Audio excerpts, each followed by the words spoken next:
काम, क्रोध और लोभ, ये तीनों नरक के 3 द्वारा जो आत्मा का नाश करते हैं, इसलिए इन तीनों का त्याग कर देना चाहिए। ऐसा ही कुछ हमारी भारत सरकार ने किया है। इंडिया के गेमिंग वर्ल्ड में एक जबरदस्त ट्विस्ट आ गया है, जो अभी तक इस आड़ में चल रहे थे कि गेमिंग एप्स के अंदर स्किल की जरूरत होती है, इसीलिए ये गेमिंग एप्स एक गैम्बलिंग नहीं है, वो अभी अभी बैन हो गई है। रिसेंट में पार्लियामेंट ने एक नया लॉ पास किया है जो रियल मनी गेमिंग एप्स को पूरा बैन कर देता है। ये लॉ अगस्त 2025 में आया है और इसका इम्पैक्ट बहुत बड़ा है। क्या है ये नया लॉ और आम आदमी पर इसका क्या असर होगा, चलिए डिटेल में समझते हैं। क्या है ये नया कानून? 22 अगस्त 2025 को promotion and regulation of online gaming act 2025 president के सिग्नेचर के बाद पास हो गया है। ये लॉ पार्लियामेंट से बहुत जल्दी पास हुआ, सिर्फ 3 दिनों में। अब इंडिया में सारे रियल मनी गेमिंग एप्स जैसे कि फैंटेसी स्पोर्ट्स, रमी, पोकर, सब कुछ इलीगल हो गया है। जितने भी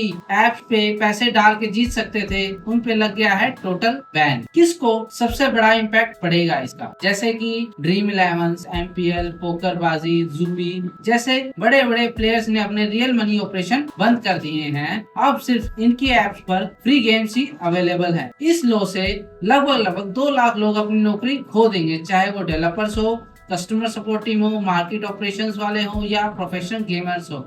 इससे ये सब लोग अफेक्टेड है। इस इंडस्ट्री की वैल्यूएशन लगभग गैस करी जा रही थी 30,000 करोड़ की और गवर्नमेंट को इनसे अच्छी खासी मोटी कमाई होती थी। जो लोग इन ऐप से कमाते थे वो सरकार को सीधा 30% टैक्स दे देते थे और कंपनी भी जो भी अपना प्रॉफिट कमाते थे उस पर 30% सरकार को टैक्स दे देती थी, जिसका लगभग अमाउंट 20,000 करोड़ के आसपास बताया जा रहा है। एंड आपको पता ही होगा, now Dream 11 is no more sponsoring Indian cricket team. अब इसमें सजा क्या है? अगर कोई भी कंपनी इन एप्स को इंडिया के अंदर ऑपरेट करती है तो उन गेमिंग कंपनीज के ओनर को 3 साल की जेल या 1 करोड़ का जुर्माना लग सकता है। जो भी इन्फ्लुएंसर्स या सेलिब्रिटीज जो ऐप को पहले प्रमोट करते थे, जैसे कि IPL से पहले आपने देखा होगा कि हमारे बहुत सारे Bollywood celebrities and cricket stars dream 11 को प्रमोट करते हुए नजर आए थे। एंड हाल ही में एलविश यादव के घर पर भी एक रिसेंट अटैक हुआ था हिमांशु भाऊ गैंग द्वारा।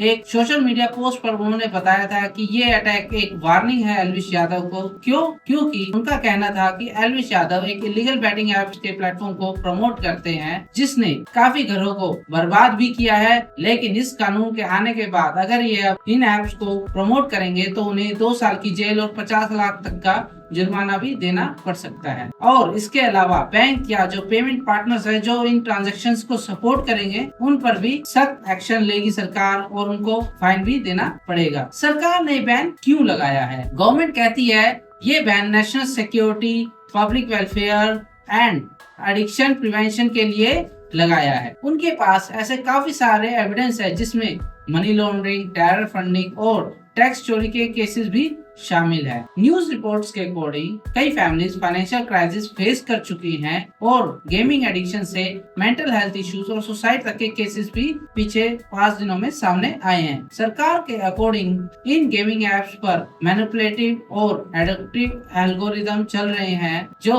लोगों को बार बार खेलने पर मजबूर करते हैं। लॉ में गेम ऑफ स्किल्स और गेम ऑफ चांस का कोई फर्क नहीं किया गया है एंड यहाँ पे रियल मनी है तो सब बैन है। आगे क्या होगा? गवर्नमेंट कह रही है कि सोसाइटी की सेफ्टी ज्यादा इम्पोर्टेंट है, भले ही टैक्स रेवेन्यू का नुकसान हो, लेकिन क्रिटिक्स बोलते हैं कि इतने सारे लोग बेरोजगार हो जाएंगे और यूजर अनसेफ और इलीगल साइट्स पर शिफ्ट हो जाएंगे। यहीं इंडस्ट्री बॉडीज का कहना है कि वो सुप्रीम कोर्ट में केस डालेंगे, क्योंकि उनका मानना है कि ये जो बैन है ये बहुत स्ट्रिक्ट है और इससे इनोवेशंस और जॉब दोनों खतरे में है। दोस्तों, ये इंडिया के गेमिंग इकोसिस्टम का सबसे बड़ा शेकअप है। आपको क्या लगता है? क्या ये बैन सही डिसीजन है या एक बहुत ही बड़ा एक्सट्रीम स्टेप है? कमेंट करके शेयर करें। अगर आप या आपके घर में किसी पे भी इसका इम्पैक्ट हुआ है तो हमें कमेंट करके जरूर बताएं। हम आपको ऐसी अपडेट्स देते रहेंगे, तो सब्सक्राइब करना मत भूलना।